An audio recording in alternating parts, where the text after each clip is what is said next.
रोहित की दीदी समीक्षा की शादी अर्पित से हुई थी। रोहित 20 साल का था, जो कि अपना पूरा दिन मोबाइल पर ही निकालता था। कभी पबजी खेलता तो कभी यूट्यूब चलाता। एक दिन अर्पित और समीक्षा के मम्मी पापा से मिलने आते हैं और देखते हैं कि रोहित मोबाइल से हटने को तैयार ही नहीं है। अरे रोहित, तुम्हारी तो आईआईटी की परीक्षा है ना, तुम तैयारी नहीं कर रहे हो परीक्षा की? वो सब तो मोबाइल पर ही हो जाएगा। ये देखिए, ये है गूगल, इससे जो भी पूछो वो सब बता देता है। तो आखिर कागज क्यों बर्बाद करूं? अरे पर तुम इन प्रश्नों की तैयारी बिना लिखोगे कैसे? उसमें क्या है, ये देखिए नोटपैड, बिल्कुल कॉपी जैसा है, इसी पर कर लूंगा। हम जब तुम्हारी उम्र के थे तब हम दोस्त मिलकर प्रश्न हल किया करते थे। उससे हमारी हैंडराइटिंग की भी प्रैक्टिस हो जाती थी और समय का भी अंदाजा लग जाता था। और फिर साथ में हम एक दूसरे की मदद भी कर देते थे अगर कोई अटक जाए तो।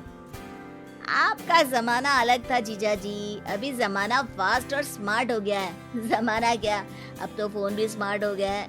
समय के साथ बदलना पड़ता है जीजा जी। अब बस भी कीजिए, आप हर चीज को लेक्चर में बदल देते हैं। रोहित अच्छा कर लेता है परीक्षा में।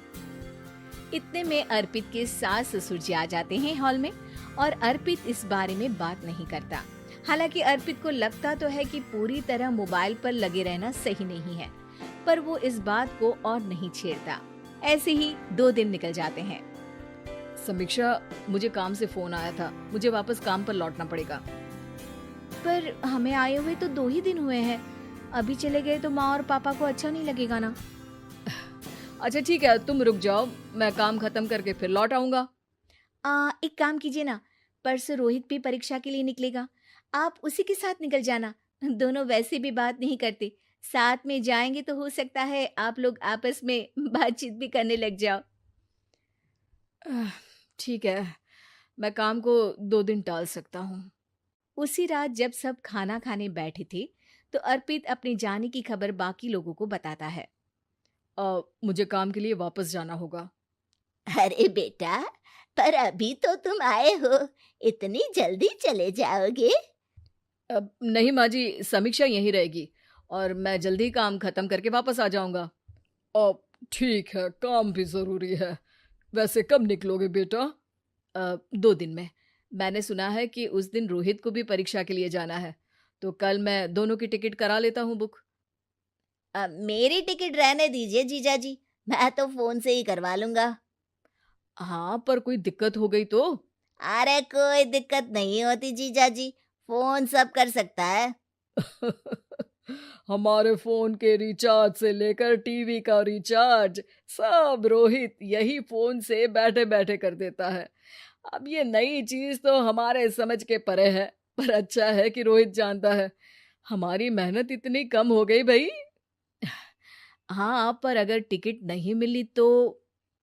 अर्पित की बात पूरी होने से पहले ही बिजली चली जाती है। अरे ये क्या हो गया, आपने बिजली का बिल भर तो दिया था ना?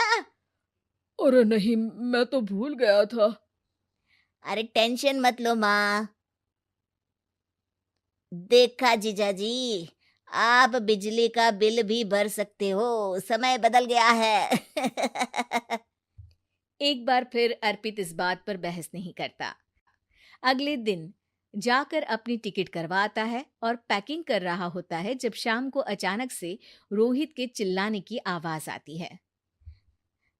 नहीं, प्लीज प्लीज हो जा, ऐसा मत कर यार, प्लीज हो जा। अरे क्या हो गया रोहित? दीदी, सर्वर हैंग हो गया, मेरी टिकट नहीं हो पाई दीदी।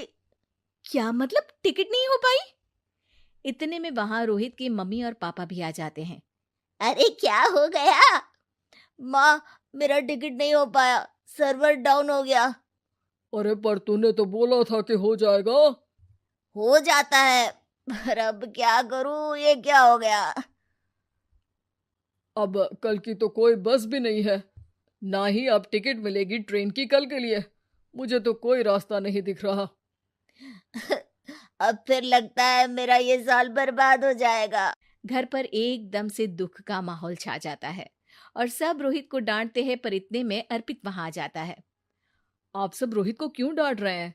आपने ही तो उसे बढ़ावा दिया था ना। लेकिन इसकी लापरवाही के कारण इसकी परीक्षा छूट जाएगी। इसने तो हमसे कहा था कि टिकट हो जाएंगे। हे भगवान, अब क्या होगा? चिंता करने की कोई बात नहीं है। मैंने एक एक्स्ट्रा टिकट करवा ली थी। मैं समझता हूँ कि मोबाइल हमारा ही काम आसान करने के लिए है, पर उस पर ही पूरी तरह से निर्भर होना तो गलत बात है ना। रोहित टिकट को देखकर बहुत खुश हो जाता है और जोर से जाकर अपने जीजाजी के गले लग जाता है। सॉरी जीजाजी, मुझे आपकी बात ध्यान से सुननी चाहिए थी, पर थैंक यू सो मच। हाँ बेटा, तुमने तो इसका भविष्य बचा लिया। शिक्षा, दूसरों से मदद मांगना गलत नहीं, पर दूसरों पर निर्भर हो जाना गलत है।